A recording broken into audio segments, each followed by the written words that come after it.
Hello बच्चों, आज हम लोग राष्ट्रीय आय एवं योग्यता आधारित परीक्षा का 2022 का गणित का पेपर हल किया जाएगा। इस पेपर का पहला क्वेश्चन है 2 पे घाते 71, 2 पे घाते 71 प्लस 2 पे घाते 72 प्लस 2 पे घाते 73 प्लस 2 पे घाते 74 किस संख्या से विभाजित है। इसका मतलब हम इसमें 2 पे घाते 71 कॉमन ले सकते हैं। जैसे कि 71 कॉमन लेंगे तो 2 पे घाते हो जाएगा 0 और प्लस 2 पे घाते ये 1 टाइम्स और 2 पे घाते ये 2 टाइम्स और 2 पे घाते ये 3 टाइम्स आएगा। इसका मतलब क्या हुआ, ये 2 पे घाते 71 ये रहने दे, 1 प्लस 2 प्लस 4 प्लस है ना, और ये रहा 8। क्या आएगा, 2 पे घाते 71 रहने दे, 5 4 9 और 9 9 9 नहीं, 4 2 6 7 8 7 15 कितना आ गया, 8 4 12 2 14 15 आ गया। इसको हम लिख सकते हैं 2 पे घाते 70 इंटू 2 गुणिते 15। इसका मतलब 2 पे घाते 70 इंटू 15 दूना 30। तो ये किस संख्या से विभाजित है, 2 से विभाजित है, 2 के ऊपर से, और ये 10 से, ये 10 से विभाजित है। इसका मतलब 10 से विभाजित है ये। अगला प्रश्न है यक्स पे घाते 4 प्लस 1 बटे यक्स पे घाते 4 बराबर है 23। तो हमें यक्स प्लस 1 बटे यक्स का यक्स प्लस 1 बटे यक्स का मान निकालना है। इसमें दोनों पक्षों में 2 जोड़ दें। इसको लिख सकते हैं यक्स स्क्वायर का स्क्वायर प्लस 1 बटे यक्स स्क्वायर का स्क्वायर प्लस 2 बराबर 23 प्लस 2। ये क्या हो गया, x plus 1 x square plus 1 बटे यक्स स्क्वायर का होल स्क्वायर बराबर कितना, 25। तो क्या आएगा, यक्स स्क्वायर प्लस 1 बटे यक्स स्क्वायर बराबर कितना आएगा, 5, क्योंकि अंडर रूट आ जाएगा 25 5। इसको लिख सकते हैं यक्स स्क्वायर प्लस 1 बटे यक्स स्क्वायर प्लस 2 बराबर 5 प्लस 2। ये क्या आएगा, यक्स प्लस 1 बटे यक्स का होल स्क्वायर हो गया बराबर हो गया 7। तो यक्स प्लस 1 बटे यक्स बराबर क्या आएगा, अंडर रूट 7। अगला प्रश्न है under root x plus 1 minus under root x minus 1 बराबर कितना है, 1। तो यक्स का मान निकालना है। इस पार्ट को पसंद करके इस पार लाएं तो क्या जाएगा, अंडर रूट यक्स प्लस 1 बराबर 1 plus under root x minus 1, इतना आएगा। अब दोनों पक्षों का वर्ग कर दें, दोनों पक्षों का क्या करते, वर्ग कर दें। तो क्या है, इसका वर्ग करेंगे तो यक्स प्लस 1 आएगा बराबर इसका 1 का स्क्वायर, 1 का स्क्वायर प्लस बी का स्क्वायर, तो यक्स माइनस 1 अब plus 2ab, 2 into 1 into under root x minus 1। अब क्या आएगा, ये 1 से 1 तो कट जाएगा, माइनस है, ये यक्स से यक्स भी कटेगा, आएगा क्या, 1 बराबर 2 अंडर रूट यक्स माइनस 1। फिर दोनों पक्षों का वर्ग कर दे तो 1 बराबर यह जाएगा 4 इंटू यक्स माइनस 1। तो 1 बटे 4 इसको कर दें पक्षांतर करें इस पार, तो 1 बटे 4 बराबर यक्स माइनस 1। तो यक्स बराबर 1 बटे 4 प्लस 1 बराबर कितना, 5 बटा 4, कितना आएगा, 5 बटे 4। पहला ऑप्शन सही है। एक त्रिभुज के आधार 30% घटा दिया जाए तथा उसकी ऊंचाई 25% बढ़ा दी जाए तो उसके क्षेत्रफल में कितने प्रतिशत की कमी होगी। अब देखते हल करते हैं। माना कोई त्रिभुज है इस प्रकार, इसका आधार b है, तिर्यक ये ऊंचाई जो है h, ठीक। आधार 30% घटा दी जाए तो b का 30%, b का 30% कितना होगा, इतना गुणित 30 बटे 100, 30/100 आएगा, बराबर कितना आएगा 0.3b। तो इतना घटा दिया जाए तो घटाने के बाद कितना बचेगा 0.7 भी बचेगा। अच्छा, ऊंचाई 25% बढ़ा दी जाए तो h का 25%, h का 25%, 25% बराबर h गुणित 25/100 बराबर कितना 0.25 h। अच्छा, बढ़ाने के बाद h कितना हो जाएगा तो h प्लस 0.25 h मतलब 1.25 h। अब भुजा परिवर्तित लंबाई जो ऊंचाई बढ़ाने और इसको कम करने के बाद क्षेत्रफल कितना आएगा इसका 1/2 गुणित 0.7 b गुणित 1.25 h। क्षेत्रफल कितना परसेंटेज परिवर्तित हुआ तो इतना बटे 1/2। पहले क्षेत्रफल कितना था तो b इंटू एच था गुणित 100, तो ये b h कट गया, 1/2 भी कट जाएगा। तो अब क्षेत्रफल में परिवर्तन कितना आएगा तो 0.7 गुणित 1.25 गुणित 100 यही आएगा क्योंकि इतना बटे 1 हुआ था। ये हो जाएगा 125, 125 गुणित 0.7, 125 गुणित, अब लगाएं 125 गुणित 0.7, 7 × 5 = 35 के 5 5 हाथ में लगा 3, 7 दूना 14 3 17 के 7 7 हाथ में लगा 1, 7 कम 7 1 8, कितने अंक पे लगेगा इतना।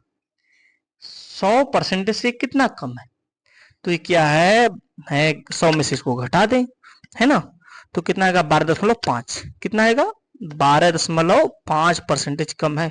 तो ये क्षेत्रफल कितना हो जाएगा 12.5% कम हो जाएगा।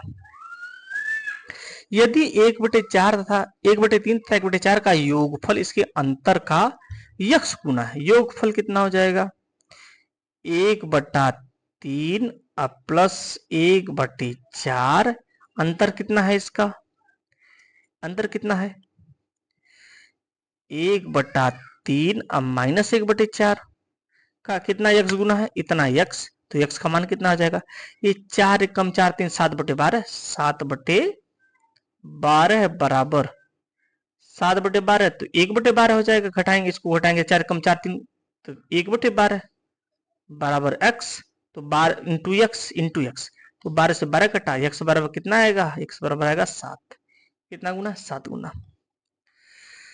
यदि a का आय, यदि a के आय का 35%, b के आय का 25% के बराबर है, तो a और b के आय का अनुपात है। मान लिया a का आय a है, अब b का आय b ही है, तो a के आय का 35%, 35/100 बराबर b के आय का 25% गुणित 25/100, आपस में ये बराबर है।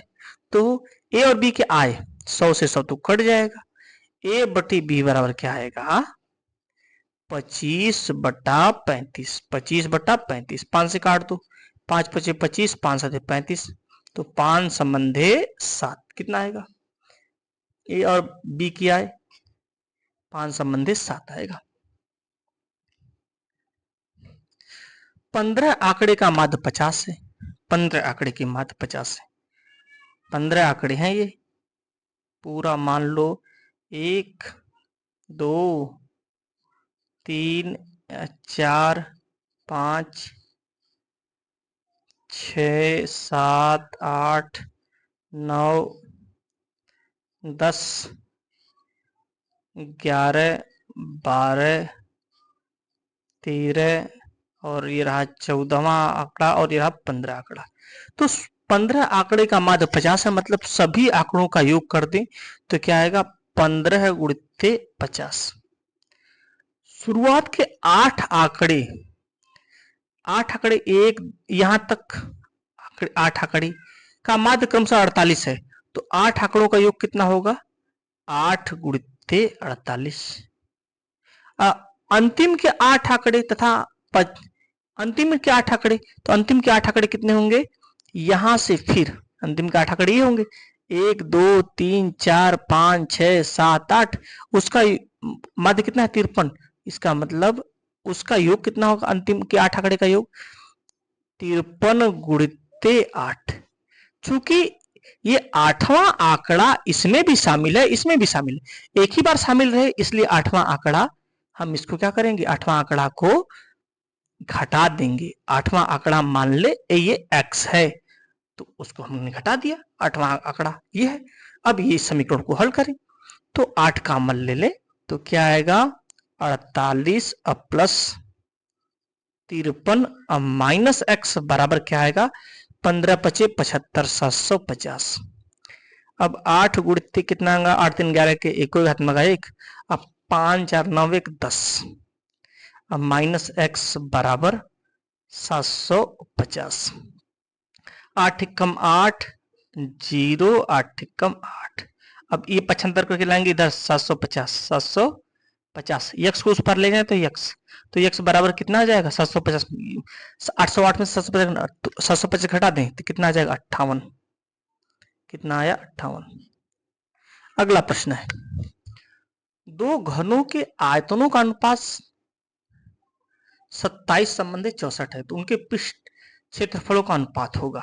मान ले घन है कि घन की घन ये होता है, घन होता है इस प्रकार, और इनका आयतन यदि इस घन की भुजा a है तो आयतन क्या होगा a क्यूब होगा, a क्यूब होगा। इसका मतलब मान ले पहला घन है जिसकी भुजा a1a है, तो a क्यूब, और दूसरा घन है b, उसके आयतन क्या होगा b क्यूब, बराबर कितना होगा 27 भागे 64।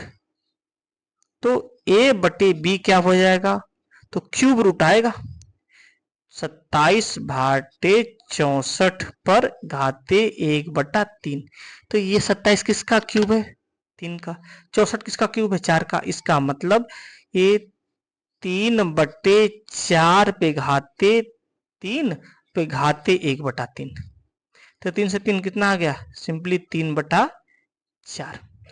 अब घन का संपूर्ण पृष्ठ होता है 6a स्क्वायर, 6a स्क्वायर, तो a स्क्वायर बटे b स्क्वायर बराबर क्या हो जाएगा 3/4 का स्क्वायर हो जाएगा, तो 3 त्रिक के 9/16, तो क्षेत्रफल कितना, चूंकि अब इसको कर दें 6a स्क्वायर और 6b स्क्वायर भी वही मान आएगा, 6a स्क्वायर बटे 6b स्क्वायर का अनुपात भी वही आएगा 9/16, तो क्षेत्रफल का अनुपात पृष्ठों का क्षेत्रफल, पृष्ठीय क्षेत्रफल का अनुपात कितना आएगा 9 संबंधे 16। ये अगला प्रश्न, यदि एक सिक्कों को 3 बार उछाला जाए तो कम से कम एक पट्ट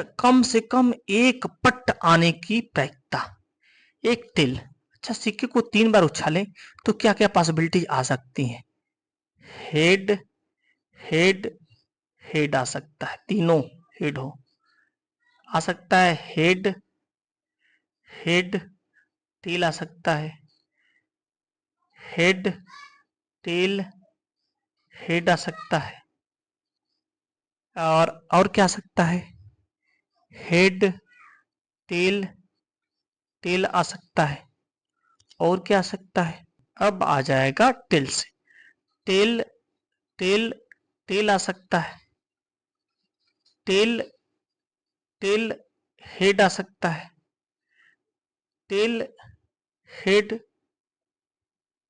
टेल आ सकता है, टेल हेड हेड आ सकता है। तो कितनी पॉसिबिलिटीज है, कितनी घटनाएं हो सकती हैं, 1 2 3 4 5 6 7 8 घटनाएं हो सकती हैं। कम से कम एक हेड कहाँ कहाँ है, यहाँ है, यहाँ है, यहाँ भी है, यहाँ भी है, यहाँ है, यहाँ है, यहाँ है, तो मतलब 7 बार ऐसे हैं कम से कम एक हेड है, एक ऐसा है यही है जहां पर हेड है ही नहीं। इसका मतलब घटनाएं कितने प्रकार से हो सकती हैं, 7 प्रकार से। कुल घटनाएं कितने हैं 8, इसका मतलब कम से कम एक हेड आने की प्रायिकता कितनी होगी 7/8।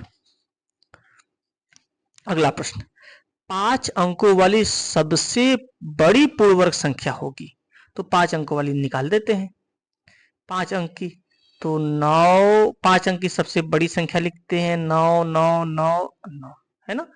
अब इसका हम वर्गमूल निकाल देते हैं।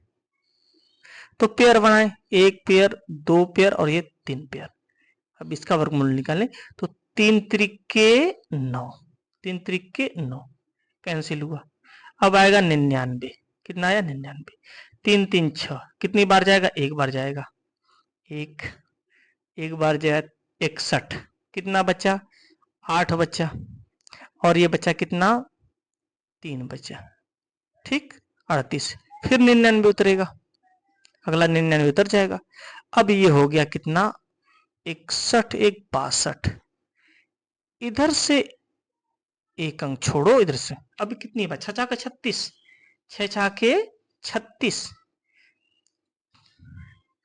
6 का 36 बार जाएगा, 6 बार ले जाओ, 6 के 36 के 6 6 हाथ में लगा 3, अच्छा 2 12 3 15 के 5 5 हाथ में लगा 1, अच्छा 6 के 36 1 37, कितना घटा दे, इसका मतलब 6 3 9 और 5 4 9, 7 1 8, ये आ रहा है 143 शेष बच रहा है, मतलब 99,999 पूर्ण वर्ग से 143 ज्यादा है। तो पूर्ण वर्ग संख्या क्या होगी, 99,999 माइनस 143 घटा दें तो 6 अब 5 8 9 और 9 इतना आएगा, 99,856, 99,856 ये आएगा। अगला प्रश्न, यदि किसी घन का आयतन इतना सेमी हो तो उसकी भुजा, घन का आयतन कितना है 13.824। अब सीधी सी बात, ये संख्या जो है वो ऐसी संख्या का घन है जिसमें दशमलव के बाद सिर्फ एक डिजिट है। दशमलव के बाद कितनी डिजिट है, सिर्फ एक डिजिट है, क्योंकि दशमलव के बाद यहां एक ही 3 अंक है, इसका मतलब कोई ऐसी संख्या जिसमें दशमलव के बाद एक डिजिट है उसका हमने क्यूब किया है तब वो संख्या प्राप्त हुई है। तो इसमें दशमलव के बाद एक डिजिट किसमें है, इसमें है, इसमें है, इसमें है, इसमें, ये ऑप्शन तो खत्म।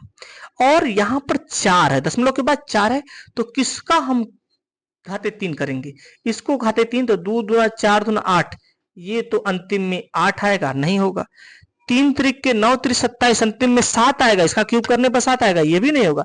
4 चौके 64, यही ऑप्शन होगा, 2 घाते 2.4, इतना पर घाते यही आएगा, इसका क्यूब करेंगे तो ये आएगा। अगला प्रश्न,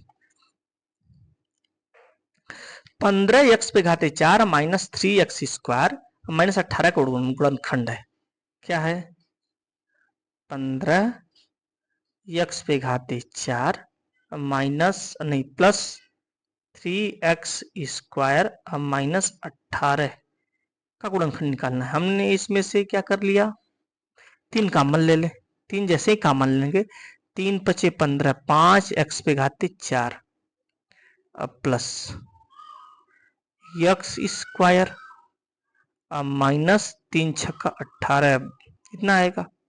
इसको क्या लिख सकते हैं हम, बाहर 3 तो रहने थे, 5x पे घाते 4 लिख सकते हैं, इसको लिख सकते हैं क्या 6x square minus 5x square minus 6 लिख सकते हैं, क्योंकि इनका गुणा करें 5 छक्का 30, 30 में 2 पार्ट करें कि घटाने पर क्या है, यहाँ ये घटाने पर आए 1, मतलब 5x स्क्वायर नहीं 6x square minus x square हो जाएगा, 1 आएगा। तो अब ये 3 को रहने दें, यहां पर कर लें x स्क्वायर, अब देखो ये एक पेयर ये बना, एक पेयर ये बना, यहां पर हम ले लें x स्क्वायर कॉमन, कैसे x को कॉमन लेंगे तो 5x स्क्वायर प्लस 6, और यहां पर क्या कॉमन ले, यहां पर ले कॉमन -1 कॉमन ले, तो क्या आएगा 5x स्क्वायर प्लस 6 आ जाएगा। तो गुणनखंड क्या हुआ 3, 5x स्क्वायर प्लस 6 कॉमन लें तो क्या आ जाएगा x square minus 1, x square minus 1, तो क्या आ गया, ये आगे बढ़ाएं इसको, क्योंकि ये x+1 x-1 आएगा, तो 3 5x स्क्वायर प्लस 6, क्वेश्चन क्या हो जाएगा, x+1 और x-1, ये हो जाएगा, ये चौथा ऑप्शन सही है। अगला प्रश्न है 1000 का 2 वर्ष का 10% वार्षिक ब्याज की दर से आवर्ती ब्याज तथा साधारण ब्याज का अंतर, मतलब चक्रवृद्धि ब्याज या और साधारण ब्याज का अंतर। प्रश्न, मान लीजिए हमने कोई धन 2 साल के लिए ऋण पर ब्याज पर लिया, तो पहले साल का साधारण ब्याज और चक्रवृद्धि ब्याज, साधारण ब्याज और चक्रवृद्धि ब्याज दोनों समान होगा। अगले साल जो साधारण ब्याज होगा उसी पर चक्रवृद्धि ब्याज लगेगा। साधारण ब्याज अगले साल जो चक्रवृद्धि ब्याज एक्स्ट्रा किसका हो जाएगा, इसी साधारण ब्याज पर ब्याज लग जाएगा। तो पहले साल का साधारण ब्याज कितना, 1000 का साधारण ब्याज कितना हो जाएगा, 1000 गुणित 10/100, तो ये आ जाएगा कितना रुपया, 100 रुपया। कितना आ गया, 100 रुपया। अगले साल जो अंतर आएगा इसी का 10% इसका अंतर आएगा, तो 100 का 10%, 100 का 10% बराबर कितना, 10 रुपया। कितना आएगा, 10 रुपया। तो अंतर कितना आएगा, सिंपली 10 रुपये का। दिए गए चित्र में यदि a बराबर 80 अंश तथा b बराबर 85 अंश, तो कोई d का मान, चूंकि ये चक्री चतुर्भुज है, तो चक्री चतुर्भुज में ये कोण और इस कोण का योग कितना होगा, 180 अंश। इस कोण का और इस कोण का योग भी 180 अंश होगा। तो मान ले ये कोण है x, तो x प्लस 85 बराबर 180 अंश, तो x बराबर कितना आएगा, 180 माइनस 85 डिग्री बराबर कितना आएगा, 95 डिग्री, 95 डिग्री, इतना आ जाएगा। अगला प्रश्न है कि आंकड़े 148, 151, 153, 145, 143, 152 और 155 का मध्यिका ज्ञात करना है। तो पहले हम इन आंकड़ों को असेंडिंग ऑर्डर या डिसेंडिंग ऑर्डर में एडजस्ट करेंगे, मतलब इनको बढ़ते क्रम में या घटते क्रम में एडजस्ट करेंगे। तो इसमें सबसे छोटी संख्या है 143, तो पहले 143, फिर उसके बाद 145, 145, फिर उसके बाद 148, 148, फिर उसके बाद 151, 151, फिर उसके बाद 152, 152, फिर उसके बाद 153, 153, और फिर उसके बाद 155, 155, यही आएंगे। कितने पद है, 1 2 3 4 5 6 7, 1 2 3 4 5 6 7, 7 पद हो गए। अब अगर पदों की संख्या 7 है या ऑड है, तो कौन सा पद माध्यिका होता है, उतना +1/2, 7 +1/2 मतलब 4, चौथा पद क्या होगा, इसकी मध्यिका होगी, चौथा पद इसकी होगी मध्यिका। और चौथा पद है कौन, 1 2 3 4, ये है मध्यिका, कितनी होगी, 151, पहला ऑप्शन सही है। अगला प्रश्न, ए किसी काम को 12 दिन में पूरा करता है तथा बी उसी काम को 6 दिन में पूरा करता है, तो दोनों मिलकर इस काम को कितने दिन में पूरा करेंगे। यदि ए किसी काम को 12 दिन में पूरा करता है तो एक दिन में कितना काम करेगा, उस काम का 1/12 भाग, और यदि बी किसी काम का को 6 दिन में पूरा करता है तो एक दिन में जो काम करेगा उसका 1/6 भाग, तो दोनों मिलकर क्या करेंगे, पूरा काम का कितना भाग करेंगे, तो उस एक दिन का ए का काम और एक दिन का बी का काम जोड़ देंगे, कितना आएगा, 1/12 दिन 1/6, मतलब 12 हो गया, लस 12 कम 12, एक कम एक, एक धन 6 दूना 12, 2 एक कम 2, मतलब 3/12।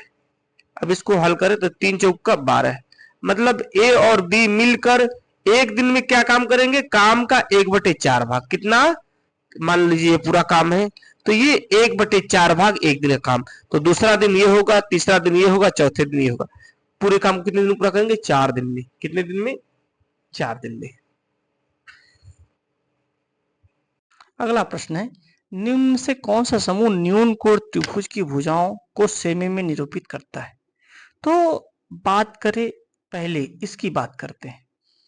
9 6 15, तो किसी भी त्रिभुज में दो भुजाओं का योग तीसरी भुजा से सदैव बड़ा होता है। तो ये 9 6 15 और 16, इसका मतलब ये त्रिभुज संभव नहीं है। ये त्रिभुज देखे 7 8 7 15 11, ये त्रिभुज संभव है, लेकिन कैसा त्रिभुज होगा?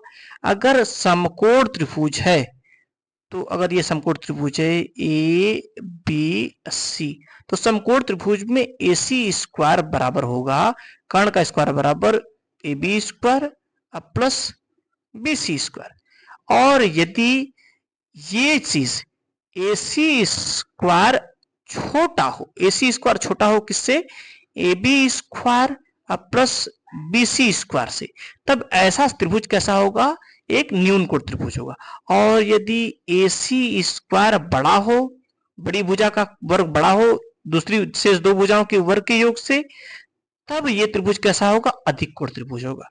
इसका मतलब बड़ी भुजा का वर्ग करते हैं 11 का स्क्वायर, 11 का स्क्वायर बराबर 121, और 7 का स्क्वायर बराबर 7 7 49, और 8 का स्क्वायर कर दे तो 8 8 64, जोड़ दे 49 और 64, 49 और 64 जोड़े तो क्या आएगा? 9 4 13 के तीनों तीन हाथ में लगा 1, 6 4 10 से 11, कितना? 6 4 10 से 11, 113, जो 121 से कम है, 121 से कम है।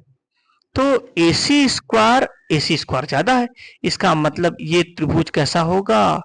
ये त्रिभुज होगा अधिक कोण त्रिभुज होगा। और ये त्रिभुज, ये तो समकोण त्रिभुज है, सीधी सी बात है।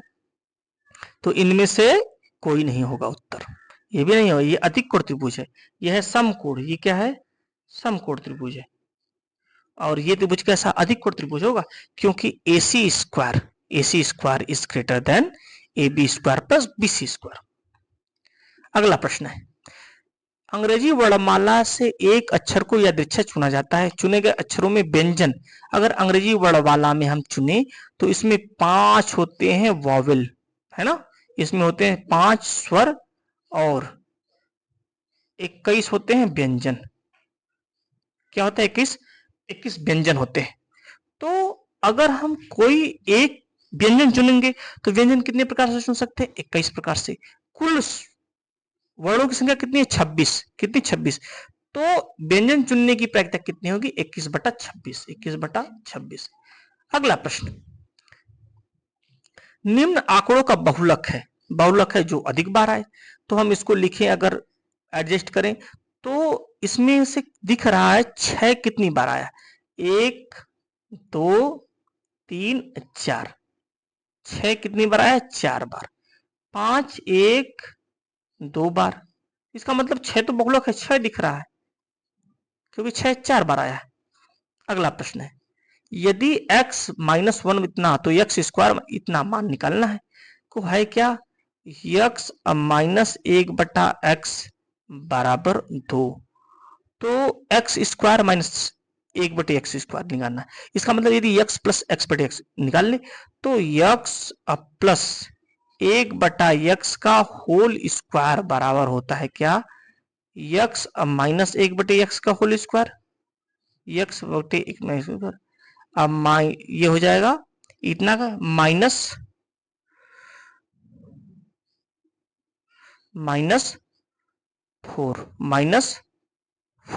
आ जाएगा। होगा क्या? नो +4 आएगा, +4 आएगा, +4।